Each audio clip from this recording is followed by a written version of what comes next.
Depuis le décret du 6 septembre 1990, l'enseignement primaire a été organisé en 3 cycles pédagogiques pluriannuels. Les objectifs d'apprentissage doivent être atteints non plus à la fin d'une année scolaire, comme auparavant, mais en fin de cycle. Concrètement, cela signifie que l'enfant dispose de 3 ans pour acquérir l'ensemble des compétences du cycle considéré et que l'évaluation des compétences acquises ne se fait qu'à l'issue de ces 3 ans. Cette organisation en cycle a été mise en place pour permettre d'offrir à l'enfant un accompagnement plus individualisé et une scolarité plus sereine avec moins de stress.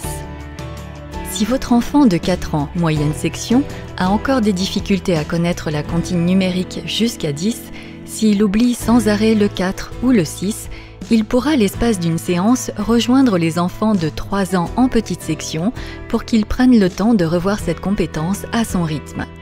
En revanche, si son geste graphique est précis, clair, alors nous allons l'encourager et le tirer vers le haut en lui proposant des activités pour des enfants de 5 ans, grande section.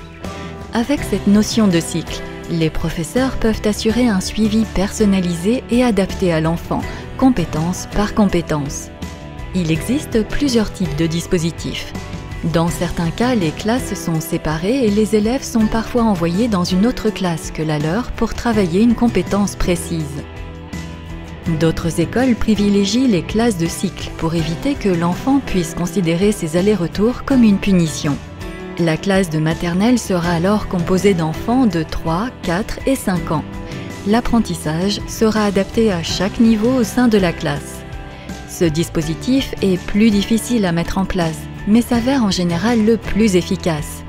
Les enfants restent au sein de leur classe, c'est l'enseignant qui s'adaptera au niveau de l'enfant et non plus l'enfant qui devra s'adapter au niveau de la classe.